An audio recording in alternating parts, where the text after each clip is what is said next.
So for our fellows, I'm very hopeful for this to be a conversation between you and the panelists. I have a couple of questions that I had come up with just to sort of drive the topic of this decision making in the public sector, community well-being. But throughout the night, if questions come up, feel free to raise a hand virtually and ask them. So it'll be more like kind of like what we did with Bethany, where it's a conversation. And so as questions come up, feel free to ask those to the panelists. So, I'll kick us off with, we have some folks here that have studied public policy, public health. So my first question tonight for the panelists is, each of you work in different communities across the United States, and all of you work in some capacity to address various dimensions of public health and community well-being. Within your organization or agency, what are some of the ways that you define community well-being, and how do you measure the impact of your work on the well-being of the constituents you serve? And just whoever wants to kick us off. Well, I can start off here with some of the work that FEMA does. And we have this whole kind of plethora of metrics that we use to kind of measure how our constituents or our consumers, or like, I guess customers is what they're calling them now, which is kind of an interesting take. Sometimes we call them survivors. There's a lot of different ways that FEMA kind of views the people that we work with. But a lot of our metrics come from these tools that other agencies produce or we produce based on resiliency scores. So trying to determine if a community is experiencing a natural disaster, in the aftermath, how quickly are they able to access their lifelines? How quickly are we able to disperse funds? How effective are we in making sure that individuals get their assistance, or that thereafter there's infrastructure projects that get funded so that the community can rebound? There's a lot of different moving components, but a lot of what I work in is mitigation focused. So how can we make sure the community is prepared prior to these disasters happening? Because we know they're going to happen at an increasing rate, and we want to make sure that damages aren't recurring at the same rate and people aren't being as affected in such profound ways. We can minimize the damage. So we try to see if those communities are engaging in planning, and if their plans are actually being implemented, meaning that they've identified all these projects and we know that we're doing a good job and we're actually serving, if we can help them get those projects to the funding stage and release that like money into the local communities. So a lot of different ways we kind of touch base with our customers, constituents, survivors, but that's kind of a take on FEMA. Mm-hmm. Anna, do you want to go next, or shall I? It's up to you. You go ahead. Okay. So I work for a nonprofit called Vision Galveston, and I've worked for a couple of nonprofits at this point. And with Vision Galveston, we really do everything based around community feedback. So back in 2019, they asked the community in Galveston, what do you want to see happen in the next 20 years? And they did focus groups, surveys, all of these different things, and they got feedback from the community and distilled that down into these 78 recommendations. And so when it comes to defining, wellness for the community, we really asked them, what does wellness mean to you? And some of the feedback that we got was, we want to see more green spaces and bike trails. We want to have more options for, mobile transit as opposed to traveling in cars and things like that. And then when it comes to actually measuring our impact, we do programming to achieve these 78 recommendations. And so during our programs, we do surveys, to see, how did we do? Did you like this event? Those sorts of questions that we'll follow up with folks. And sometimes it can be hard to define. It's easy to say, I had 50 people come to my event and 10 of them asked questions and all of that. It's harder to say, the change in a child's life when they go to the ocean for the first time. Like, how do you define that, right? And so those are definitely harder questions. I don't know if I have the perfect answer for that necessarily. But when it comes to those sort of bigger picture questions, We're going back and we're actually doing a 5-year follow-up. It's 2024, and we're saying we've been here for 5 years. We've been trying to make these things happen.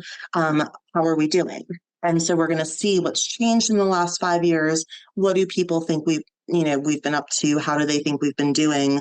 And ultimately, we're trying not to overwhelm people by constantly poking them and asking them. We have a very open door and a way for people to communicate with us. We have a lot of different groups and action teams and outlets for that feedback, because ultimately we don't want to make people feel like they're just getting studied all the time. So we want to ask them questions and then show them, here's what we're doing, here's some of the measurements of how we're doing it. Well, I have somewhat of a different situation and therefore a different approach when thinking about the wellness and health of a community. I'm an educator, and that's where my primary focus is. I volunteer time with the organization in Cambridge, Biodiversity for a Livable Climate. And we have become very concerned about issues revolving around soil restoration and water restoration. We're losing massive amounts of water off of the land masses of the planet, and we need to restore those waterways. We also have destroyed an enormous amount of soil through deforestation and also through the kind of industrialized agriculture that has become dominant in the society. And so thinking about wellness, one of the key things that I'm concerned with is the kind of impacts that heat waves have on communities and what that means for the health of a community. 2 years ago, for instance, in Europe, over 60,000 people died because of heat-related illnesses just during the summer months.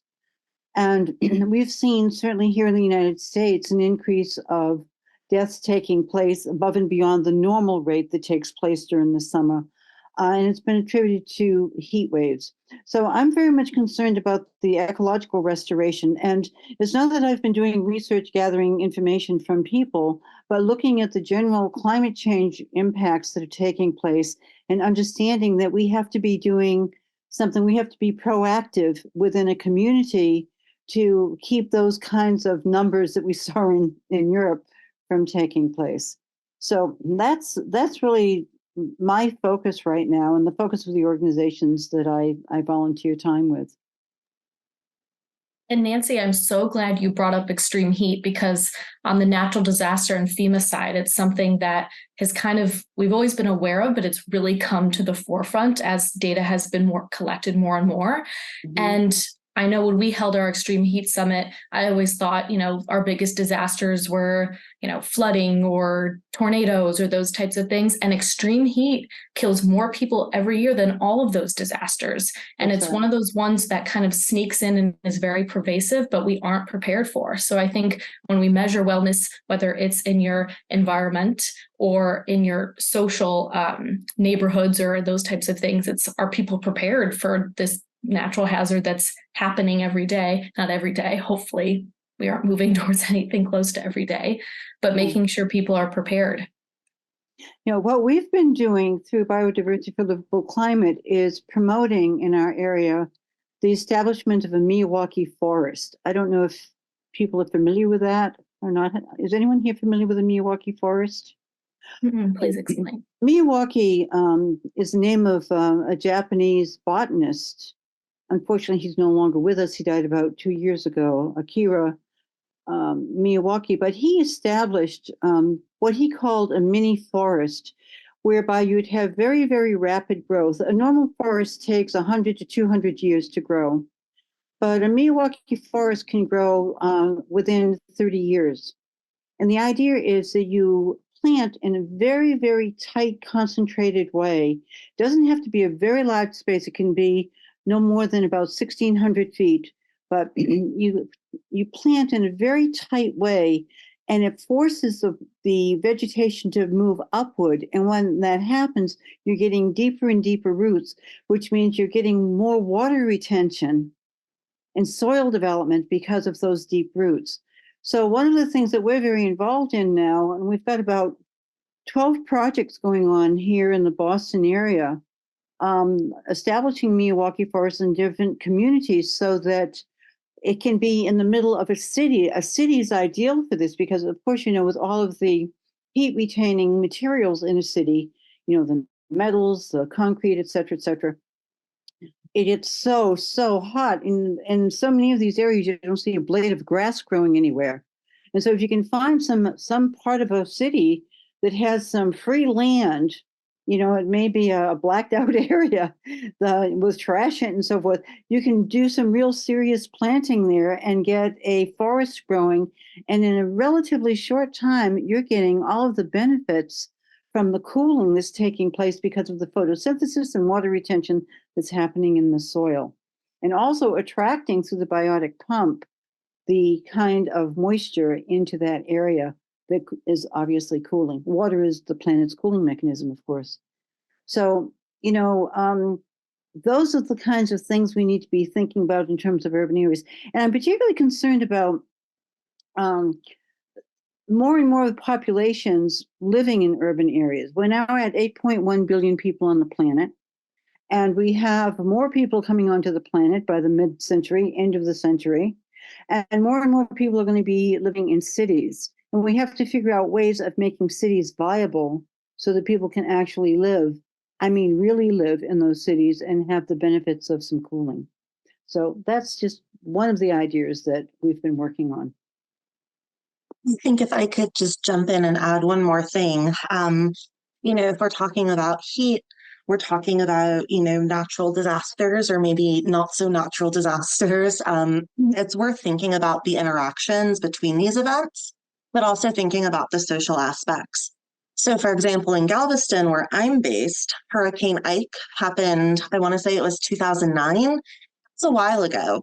But when you look at maps of the tree canopy, so the amount of trees with big branches and leaves and things on the island, that got totally decimated, wiped out because the salt water came in and it killed everything.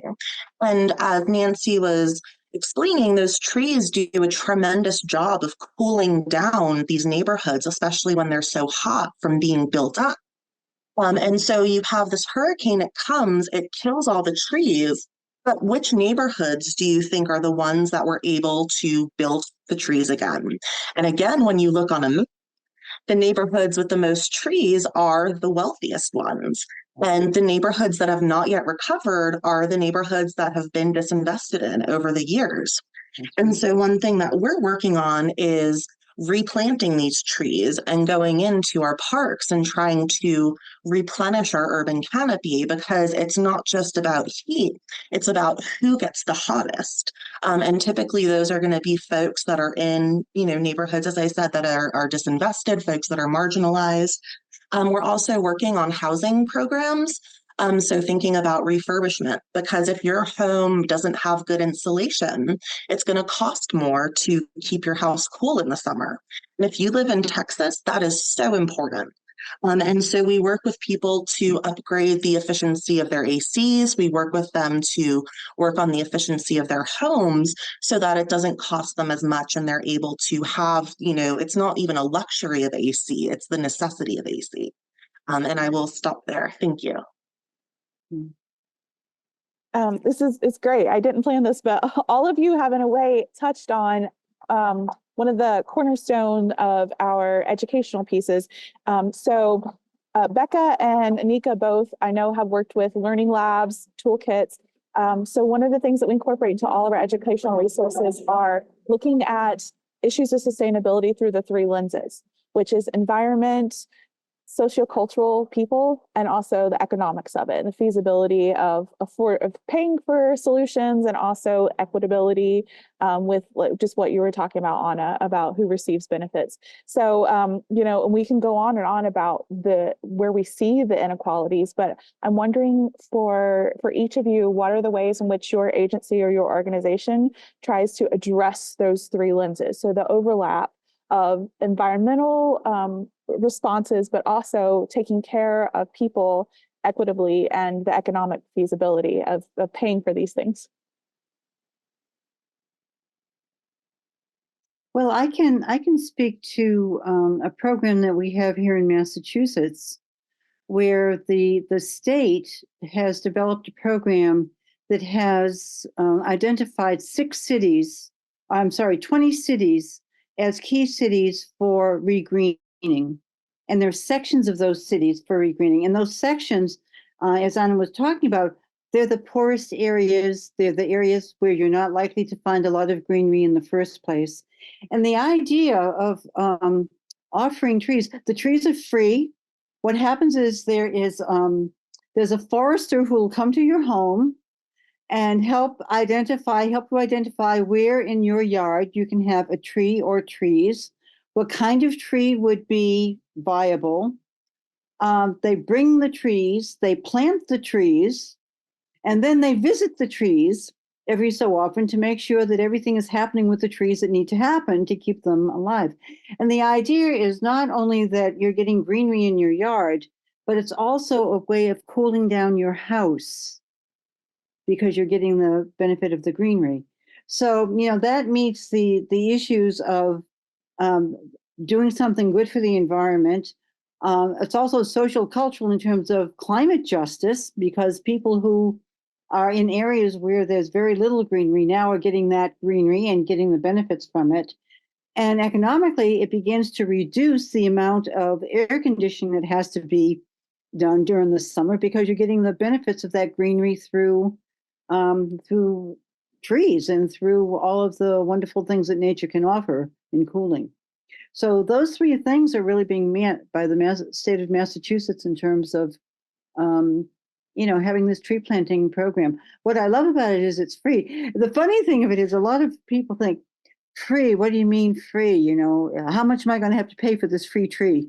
And it takes a while to convince people that they're going to get a free tree. In fact, I have one friend who actually got 3 free trees in her yard. So, but she didn't have to be convinced.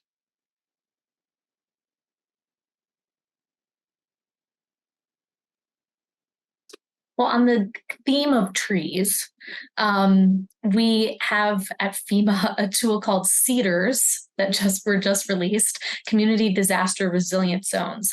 And that's kind of our way of bridging those 3 components. We've identified, I believe it's 10 census tracts in each state that have high social vulnerability, high national risk index scores, which means they have a lot of vulnerability to natural disasters, and along with a couple of other indicators.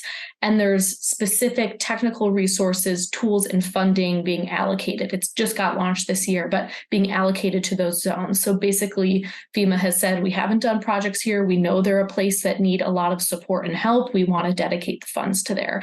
So we're trying our best to make sure that we're proactively identifying communities and not relying on them to have the capacity to reach out to us when they know that they need funding, because sometimes that's just not in the wheelhouse, and they don't have full-time emergency managers or city or township staff that can take on those types of tasks. But another thing that we really try to focus on within our agency is our tribal communities, because there's a lot of need amongst that community, and they have a lot of incredible environmental resources. Up in Minnesota, they have some of the most extraordinary wild rice plantations and farms, like some of the only in the world, like these strands that will have been lost, and they're cultivating them there.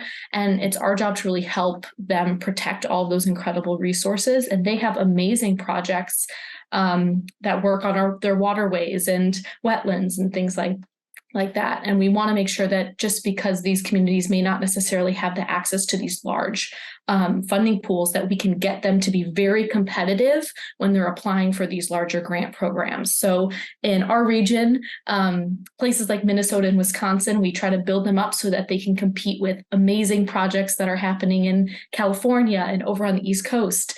Those are kind of the states that really have a big capacity when it comes to natural disasters, because they experience them a lot. But we want to help make sure that our communities and our lovely Midwestern states are able to compete with those kind of heavy hitters as well too. So that's where we focus on kind of bridging those 3, making them competitive financially, work for the physical environment, but also the communities that need the most need when it comes to technical assistance.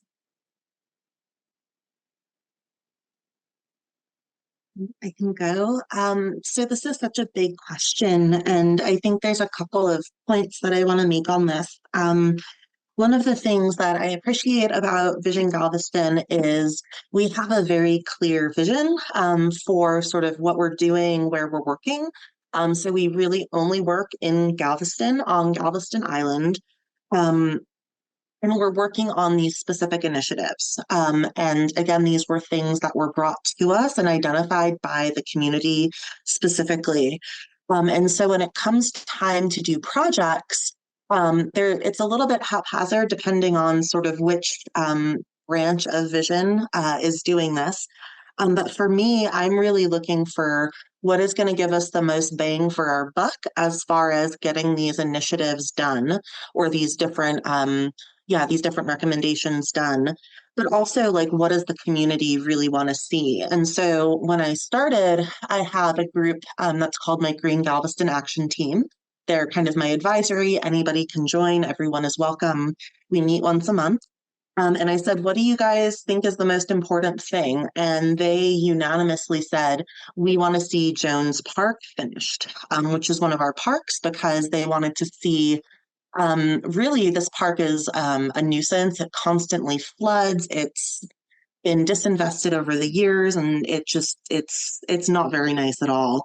And so they're like, we want people to see that we can do this. We want this to be a proof of concept that green infrastructure works in Galveston, because that's sort of a new concept here. And so having that sort of clarity around we're going to do what the community says has made it very easy for me to say, this is where I'm going to invest my time and my resources. We get our funding from a couple of different sources. We work with some of the family foundations on the island. So Galveston is a very old place. It's got a lot of history. And we've got a lot of families that have been there for a while that want to give back. And so they fund us for some of our programs. We also do a lot of grant writing. And so working with organizations to write grants for state and federal funding. Again, these are mostly on park building and green space improvement types of projects.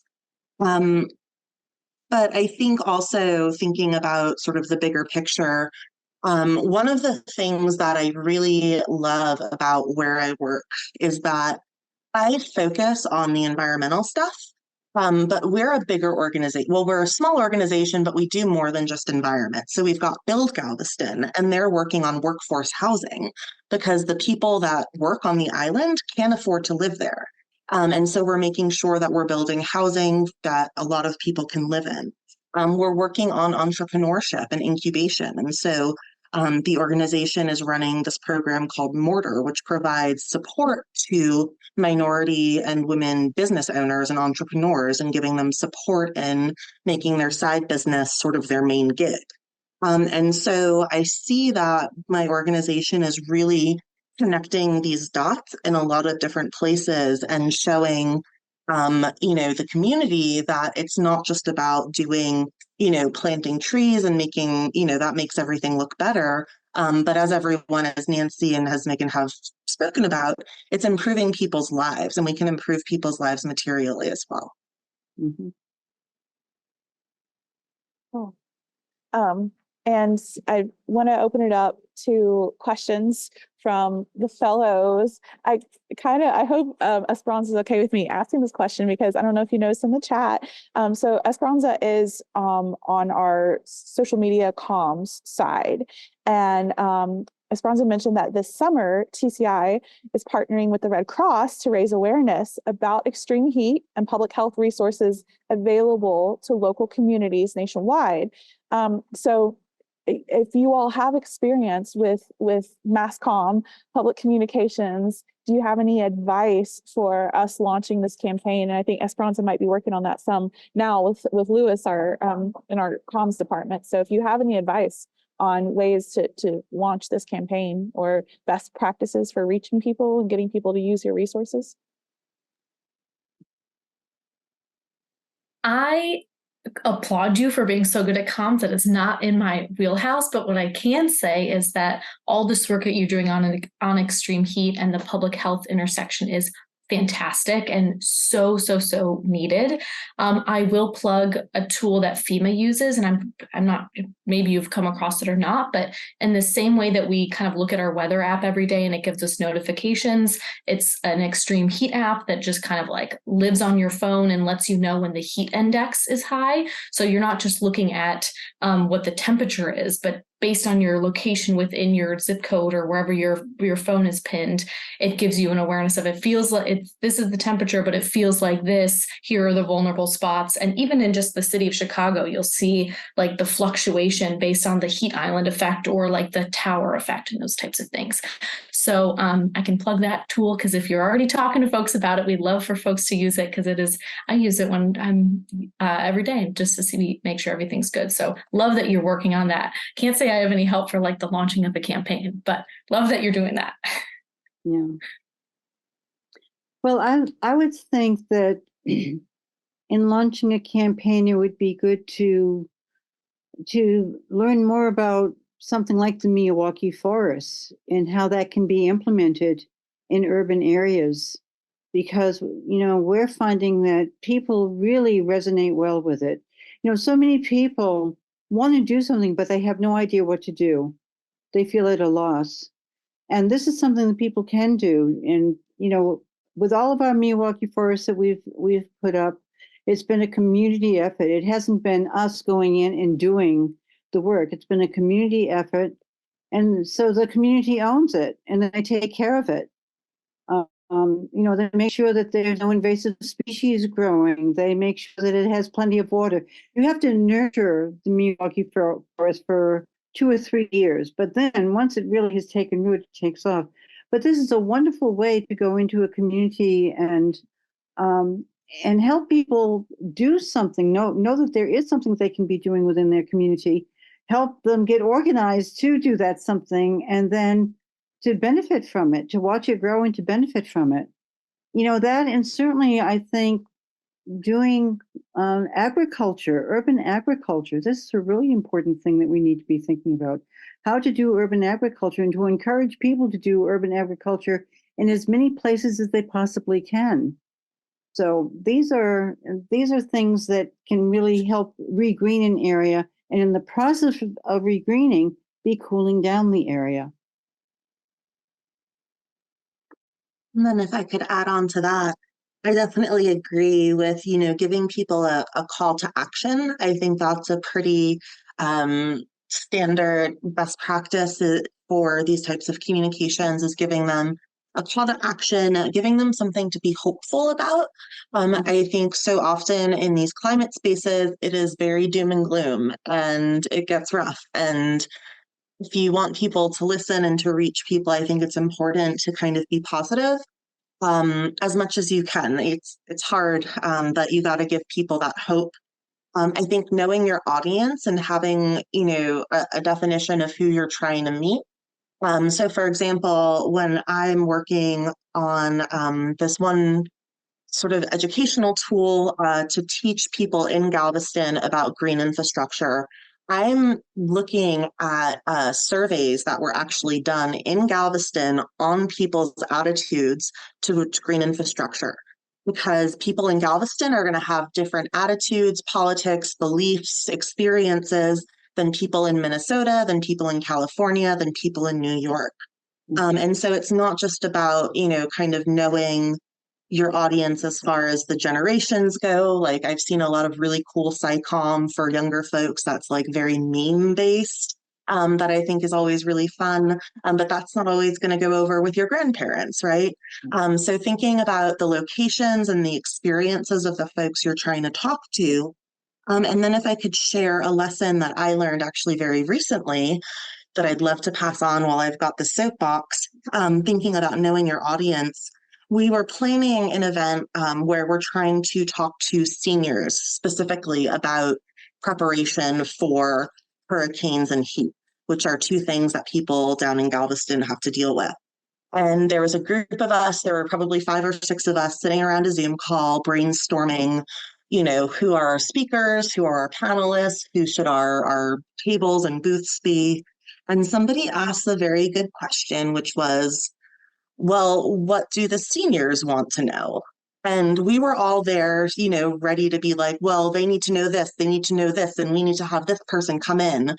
But it really took us to stop and think about, like, that's a great point, because what the people who are doing this programming for are probably going to have concerns that me as a 30 something, I've never thought of, because that's not where I am in life. And so, now we're actually putting out a little survey to ask people, hey, we're going to do this event. What do you want to know? And so I think if you can do something where you can survey your audience, do a quick poll, and just figure out, what do they know? What do they not know? What are the misconceptions out there that you want to hit on? I think that's really important. So thank you. Yeah, I agree with that. And I would just like to add that I've been teaching for a long time, and it's just amazing to me how disconnected people have become from the natural world. They don't know how the natural world functions. They don't know how it operates.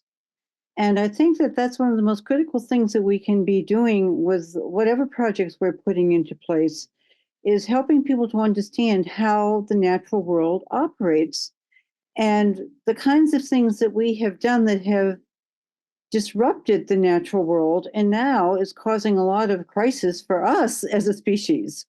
I'll tell you, let's be selfish. This is about us. How are we going to survive on this planet? What have we been doing to really mess up our home? And it's really amazing to me how little people do really understand about the natural world. And I have to say, I was really in that camp myself until I started doing some work with Biodiversity for Livable Climate. I mean, I'm a sociologist, I was thinking about all kinds of sociological things. And then I really began to realize that if we want to have societal stability, we have to have ecological stability. And we've been doing a whole lot of messing up the ecological systems of this planet that's causing havoc for us. So that's a major part of what I would say, Caitlin, in terms of getting something off the ground, is having an educational program where people are coming to understand how the planet operates. Thank you all so much. That was impromptu, so I appreciate you all, your impromptu responses. And okay, so we have a hand up. All right, Anika, let's roll. Hi, can everyone hear me? Mm-hmm. Yep. Awesome. So I have a question. So like I mentioned before, I'm the policy fellow, so I help work on some of our policy toolkits, and basically they're like a 20-page to 25-page overview of the state and like what is climate legislation have been passed, who are some stakeholders you want to continue to keep in mind. We're revamping them right now, and so we're actually adding in like an educate, empower, and activate section so that the people who read them, primarily youth, feel empowered to go out and like go about and join like organizations and bring upon movements. But during my time doing some research for it, I really learned more about how the difference between regulatory climate policies and mitigation climate policies, especially because climate change impacts can be very hyper-local. Like, for example, someone down the street can have a very different experience with heat waves than me because I have trees in my yard. And so I was just wondering, what are your experiences have been with like mitigation-esque projects, and like how do you help combat those hyper-local climate change impacts?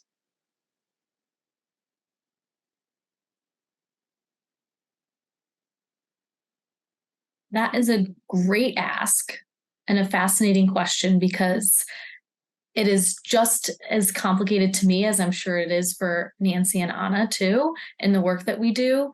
I know for us, it's very challenging because a lot of times being a federal agency, we have these overarching national policies. And then I work with my personal states that have vastly varying capacities and needs and individualized vulnerabilities. And we need to kind of there's this top-down approach that comes with this federal policy, but then there's also a lot of informing we get, and we're trying to push up policy from our states that they need. So there's a little bit of conflict there. But what I will say when it comes to the mitigation side is FEMA tries to kind of tackle these things in like larger, more like global projects, but then also very, very hyper local. Sometimes we'll be working and, dump a lot of very important funding into one specific dam or one specific section of a riverway or like a set of homes that have been flooded, like in the city of Detroit, I think it was 1 or 2 years ago. There's a huge section of homes that were flooded, so focus the resources there. So we try to balance this idea of, we have this overarching policy of, pumping out funds through GRIC or HMGP and those things, but also identifying projects within our states that we find are cost effective. So there's a cost benefit to them, but also serving a high number of people. Or sometimes it's individual assistance and it's literally one person who's come in and their home has flooded and that person needs the money to raise their one individual structure. So it can get very granular, but you're touching on a point that's very tricky in that there's kind of this a little bit of conflict when it comes to the FEMA side on making sure that those big policy initiatives get addressed, but also the very, very individual single person living on the street and their needs get addressed. So tricky, great question. Great question. Mhm.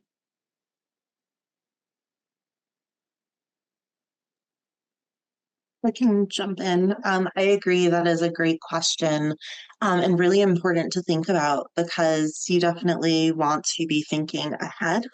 You don't necessarily want to be reacting to things necessarily, and having to work very quickly in the moment when you have these huge events happening. And so if we can do small mitigations leading up to it, that leading up to these bigger things, that can certainly help us be more prepared. We work, I guess, on different scales. And so within our nonprofit, we work, for example, with the city on some of their planning. We sit on different boards within the city planning boards to make sure that sort of the voice of our environmental voice, our community voice is there, because there's a lot of developers, business owners, those sorts of folks on boards. And it's important to make sure that you've also got that community voice and that environmental voice.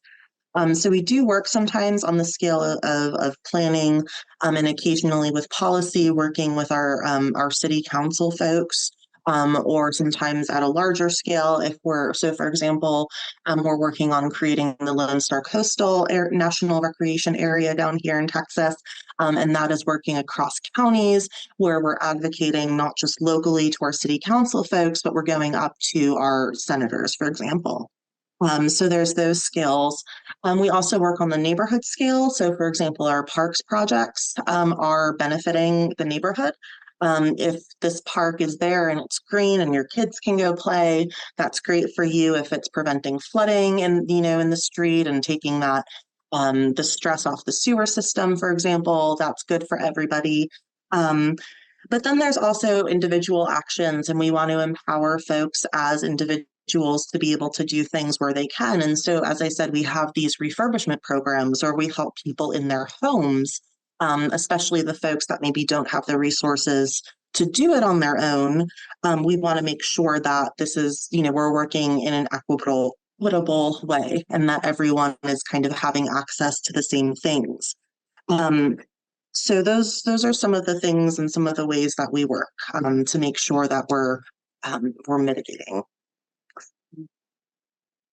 And I think what I can offer is I'm not working in a system or an organization right now where we have a kind of official capacity. But again, I think that any kind of regreening that you can be doing, especially in the urban area, is a step toward mitigation. We really need to regreen. We need to regreen cities, and we need to do it on a massive scale. And we need to get water in the ground. We have to make sure that we are refurbishing our groundwater. We're losing massive amounts of groundwater, which is fresh water, off of the land masses of the planet.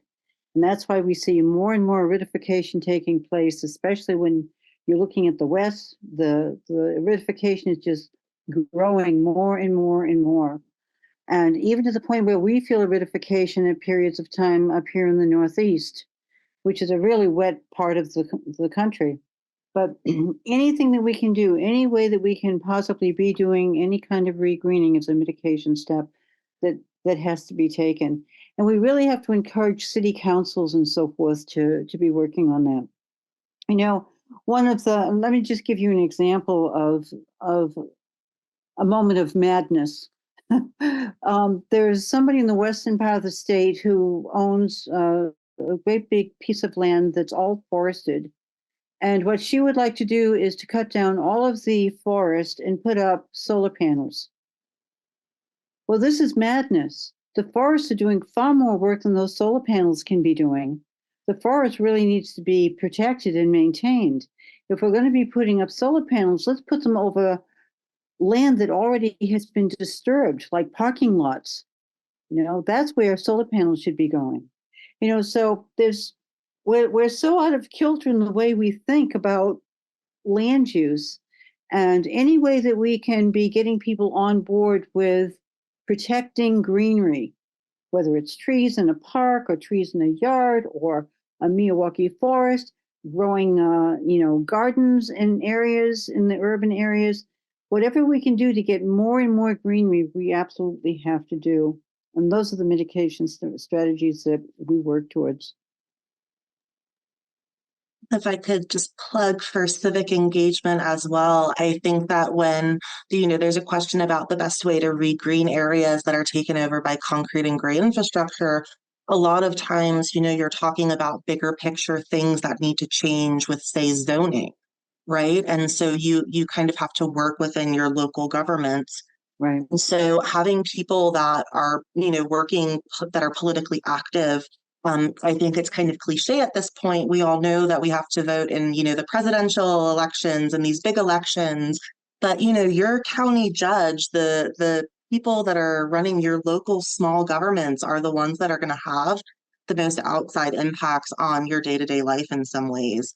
And so we train people to be involved in civics, and we run different workshops to actually get people to run for office at the city council level. And we recruit people into leadership workshops because that's the way you're going to make these things happen. And I think that's one thing that I didn't always realize when I was working on the science side of things is that mobilize, you can show all of this data and this research and tell people how great, say, green infrastructure is. But if you're trying to mobilize people to change their behavior and to change something that is very ingrained, that is a whole different set of skills and a whole different monster. And it's really important to have people that can also talk that language and work with, on that side of things. And so civic engagement is huge for everything, but especially when we're thinking about environment and landscapes. Mm-hmm. Yeah. And I'll just add two things. The first one, Anika, being that there's a great case, an economic case to be made for mitigation projects.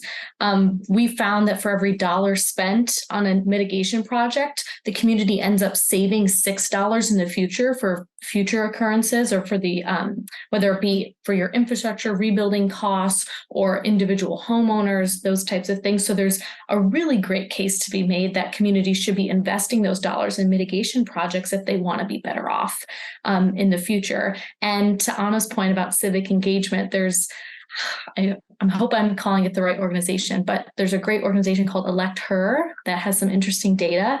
And if we're talking about trying to recruit more people to be more involved in local government, I just want to say with this lovely group of ladies, you can ask a man to serve in office or run for office, and you can ask him once and he'll likely do it. It takes a woman being asked about 6 times to really feel like she should do it. So if you have someone in your community, or if you in your community want to do it, don't wait for someone to come up to you 6 times to tell you that you should do it, because you really should. And I'm sure you already have kind of the acumen and the savvy to take it on in your local government. Just saying.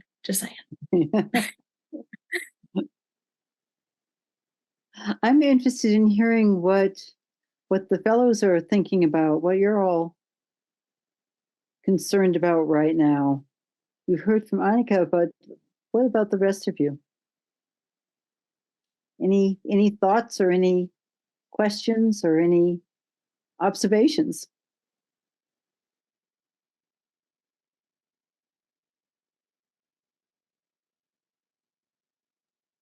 All right, any questions too? I think that all of our panelists would be open to giving professional advice. I know almost all of you are interested in nonprofit work or public sector work, public health, community-based organizations, and this is their wheelhouse. So if you have any questions or want some professional advice or yeah, Becca. I have a question. I've heard you, it's not a fully formed question, so bear with me. I've heard you all mention several times working within systems or having to work within the structure of a government and balancing perhaps top-down structure with grassroots needs. And I'm wondering like how you negotiate in that space to really prioritize like urgent climate needs, because I know oftentimes in my work with advocacy, it's sometimes very slow moving. It takes a long time for policy to get passed and then even longer for it to be seen and implemented. So how do you work within those systems to get really urgent climate action accomplished?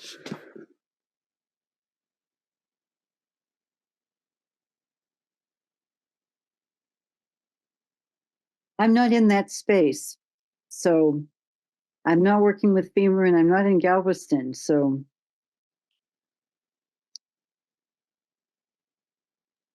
I think for us, I only hesitate to answer this question just because as with government, we kind of have our own branches. I'm in mitigation. We have a whole team of preparedness and response that's really focused on reacting to those immediate needs, especially post-disaster. I think there's a whole kind of like slew of resources that are offered up to communities and states and tribal communities in the wake. I will say that a lot of these projects, and one of the things that we always try to like economize and get better at is making sure that the identification of a project that is oftentimes high need, for example, a high hazard potential dam, something a large piece of infrastructure that's kind of been categorized as having a high break rate or potentially causing some type of failure. That's like a very important kind of like a high need project that almost needs an immediate need. And those tend to have quicker timelines for turning around funding, but there's still a lot of compliance checks, of course, engineering. These are multi-year projects, millions and millions of dollars that go into these types of things. So I think on FEMA's end, we try to expedite those things, and there's definitely projects that come to the top of the heap. But as the federal government goes, there's also an important reason why things don't always move so quick. And that's because there's a lot of different stakeholders that we want to make sure are on board before we kind of invest a ton into it. But we're always hoping to move to a much quicker pace so we can kind of distribute those funds to our communities. I'm going to take your question in a slightly different way, and I'm going to think very carefully about what I say and how I say this. So I think that there's a lot of urgent things that we need to deal with in the climate space. We need to deal with, flooding hazards, and we need to deal with greenhouse gases. And we need to deal with water pollution. These are urgent things that are, hurting people in communities every day. When it comes to the ability to say and do and make certain actions and advocacies around things, I think that people in different organizations sometimes have to be careful about the way that you go about and the way that you do things, because, as much as, maybe on a personal level, I don't necessarily want to work with somebody or an organization that is a polluter. they're also one of the main economic drivers down here in Galveston. You go to the ship channel communities and, it's the big polluters. And so for me in Texas, I have to think a lot about I want to take these urgent actions, in certain spaces, but because of who we partner with, where we get our funding, I don't necessarily feel like I have the ability to go, stick my middle finger up to an oil and gas company and tell, it's just not, but, there are other groups where that's kind of their lane and that's what they do. And so, the way that I work it out in my head is on a personal level, I support those groups. I give them money. I'm on their mailing list. I, listen to their talks and their teach-ins and all of that. There are other things that are very urgent that I can do within my organization. And so in Texas, we're not allowed to talk about DEI on campus in any government facilities. I don't work for those guys. I work for a nonprofit. I can talk about DEI as much as I want. And you know what we do? We go into city council and we make a big deal out of it. We go into our meetings and that's what we choose and where we choose to kind of make our moves. And so I think it's sort of just about realizing what is your organization's lane? What are you able to do, practically speaking? How can you support the people that are doing the work that you can't do? And we can sort of all make it happen together. So I don't know if that was your question necessarily, but I hope that was helpful. It was. Thank you. So we're coming up on the end of the hour. I want to see if there's any last questions.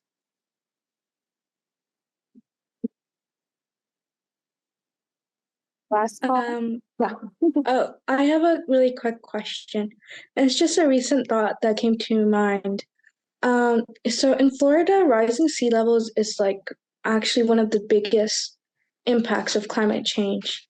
And so we're doing some green initiatives throughout the counties here, like living shorelines, working on erosion, through like creating sand dunes and stuff like that. But like I understand Florida is very different from like Maryland or Chicago. And like if you try to have green infrastructure, when you actually have winter, the plants will die. So what's like the best way, like what do those kinds of like areas that have 4 seasons, how do they work towards like implementing green infrastructure? Do they implement something else? This may be a very wide question and something you may not like know the answer to, but I'm just curious. I know there's tons of opportunities for green infrastructure all across the country, and Nancy can probably really speak to this. Your arborist that can help us identify all the native plants, especially the native grasses on Michigan shorelines. We have a lot of erosion happening on the western side of Michigan, and it's the same type of thing, identifying the types of natural flora and fauna that are going to make sure that shoreline stays intact. So we definitely have ways to implement green infrastructure and green projects in that respect. But Nancy, you probably have a good take on this too. Yeah, people can be working on these projects, the greening projects, all year round. Mm-hmm. Even if it's the coldest January, you can be starting some seedlings in a greenhouse that you can be planting into a Milwaukee forest, for instance. The entire year can be devoted to doing something that is involved with regreening. And one thing that I hadn't mentioned that I would like to mention, there is a movement of pulling up pavement, depaving. I don't know if people have been paying attention to that also, but depaving is a really important way to be able to make some land available for more greenery. And that can be done just about any time during the year, except the coldest, iciest Januaries and so forth. And we have not had much of a winter here in Massachusetts, let me tell you. So we're seeing the changes in terms of the temperatures and what we can expect. We're having temperatures now that we don't get until the end of April. Right now we're getting temperatures we don't get till the end of April. So, but doing something about greening can happen all year long.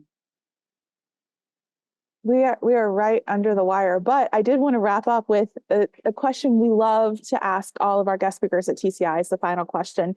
Anna mentioned earlier hope and positivity and having a vision for the future. So I want to ask you all, for the panelists, what gives you hope when it comes to climate change and climate action?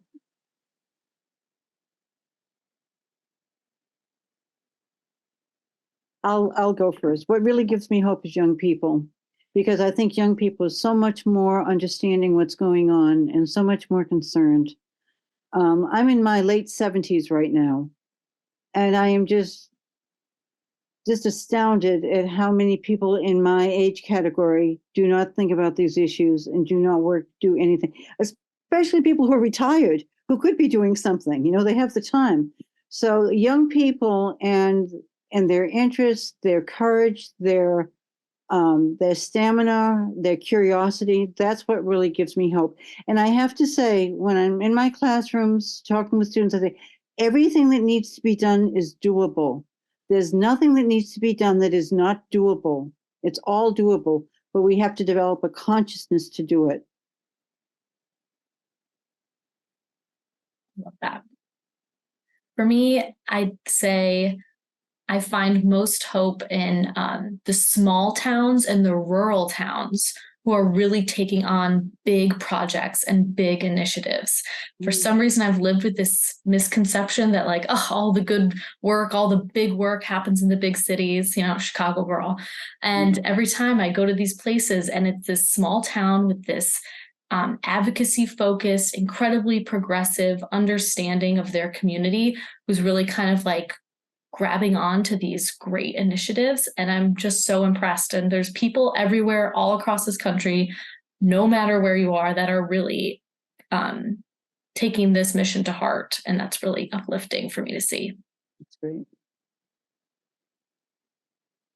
Agree. It's really about the communities and being able to work with people that are just excited and inspired and, you know, ready to kick butt and go. One of my boss's favorite sayings is not, can we do it, but how will we do it? And I'm really lucky that I'm in a community of folks that are really ready to work and support each other and, you know, get ourselves through this and on to the next better thing. So that's really what makes me, you know, gives me a lot of hope. And one of the reasons why I think I left science was I felt very isolated from communities, which isn't to say that, you know, all scientists feel like that or it's every science environment is going to be like that. My specific one was isolated, and feeling more connected to communities in the last few years through working at nonprofits has really just changed my mindset. So that's all I'll say about. Thank you. Thank you all so much. Megan, Nancy, Anna, it is a delight and a pleasure to have you here. We are also grateful that you came out this evening, gave us an hour of your evening for this panel. And I hope, you know, we'll talk later if you're okay with me sharing email addresses with the fellows. So if they have questions or follow-ups, they can reach out to you all. And they're going to be with us until the first week of April. So if you want to reach out to any of them or find out more information about what they're doing, and I'll make sure we share updates with you and share highlights from the fellowship. So thank you all so much for being here, and we'll conclude with that. And thank you very much. Soon. And best of luck to everyone. Take care now.